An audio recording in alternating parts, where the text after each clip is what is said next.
آج دور دراز بیٹھے ہوئے لوگ یہ سمجھتے ہیں کہ فلسطین میں جو کچھ بھی چل رہا ہے وہ ان کا علاقائی جھگڑا ہے، ان کے بارڈر کا مسئلہ ہوگا جیسے ہمارے لیے کشمیر کا مسئلہ بنتا ہے۔ ایسا نہیں ہے میرے عزیزو، یہ بہت پرانی تاریخ ہے۔ بیت المقدس جو خطہ ہے جس کو مسجد اقصی کہا گیا قرآن پاک میں، جہاں سے رسول کریم صلی اللہ تعالی علیہ وسلم کی معراج ہوئی، جس کا ذکر صاف قرآن پاک میں ہے، سبحان الذی اسری بعبدہ لیلا من المسجد الحرام الی المسجد الاقصی۔ پاک ہے وہ ذات جس نے اپنے بندے خاص کو ایک رات مسجد حرم سے جو مکہ میں مسجد اقصی تک کا سفر کرایا۔ مسجد اقصی کیا ہے؟ قرآن کہتا ہے الذی بارکنا حولہ، جس کے ارد گرد ہم نے برکت رکھی ہے، جس کے ارد گرد برکتیں رکھی گئی ہیں۔ تو مسجد اقصی یہ کل پرسوں والی، سال دو سال پہلے والی یا 100-200 سال پہلے والی مسجد کا نام نہیں ہے، یہ اتنی پرانی ہے جس کی تاریخ تقریباً 4000 سال پہلے کی۔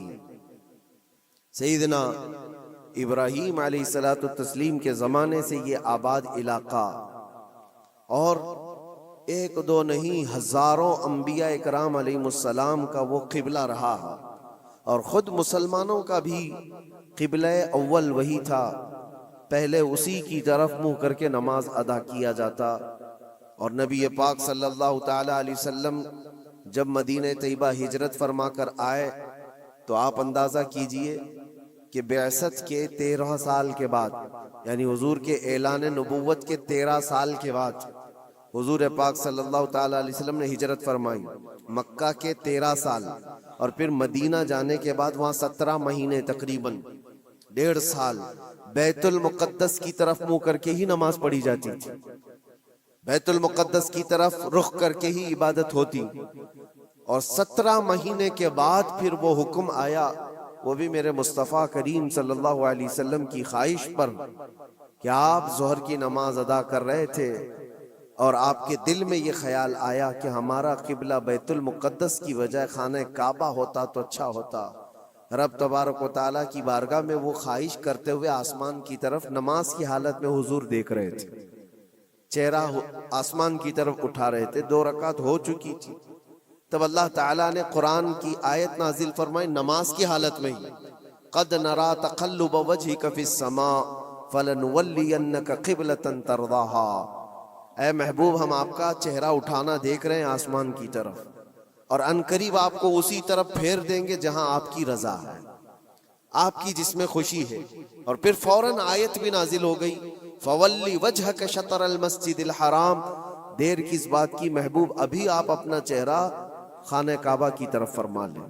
بیت المقدس سامنے ہے تو خانہ کعبہ بالکل اپوزٹ میں۔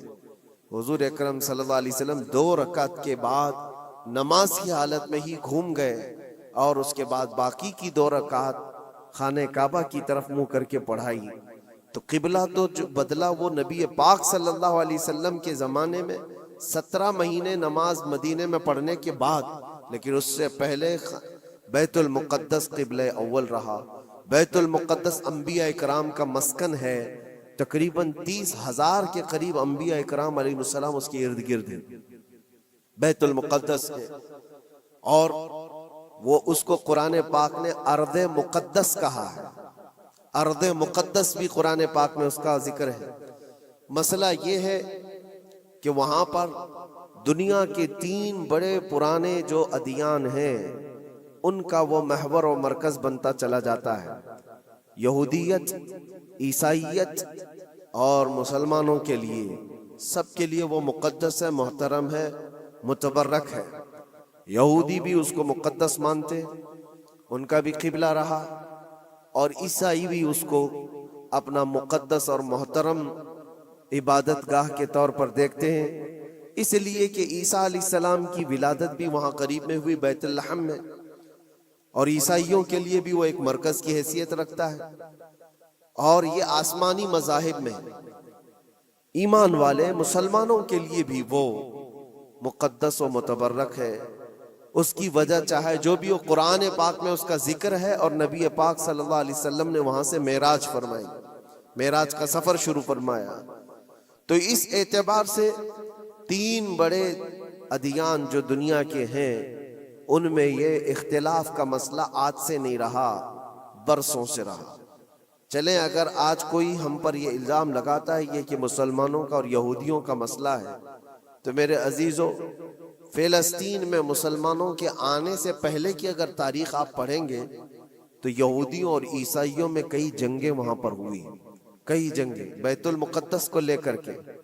بیت المقدس میں پہلے یہودیوں کا غلبہ تھا، تو عیسائیوں کا بادشاہ ٹائٹس اور ہرکیولس، یہ سب بادشاہوں کے جو نام ہیں آپ تاریخ میں پڑھیں، یہ حضور پاک صلی اللہ تعالی علیہ وسلم کی آمد سے پہلے والے، انہوں نے طاقت حاصل کی، غلبہ حاصل کیا۔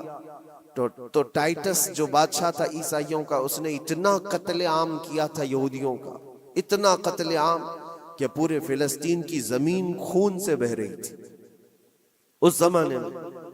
اور پھر جب یہودیوں کا غلبہ آیا تھا تو یہودیوں نے عیسائیوں کا قتل عام کیا تھا، کسی کو چھوڑا نہیں تھا۔ تو بیت المقدس کے حصول کے لیے، اس پر غلبہ حاصل کرنے کے لیے جنگیں برسوں سے چلی، بہت برسوں سے۔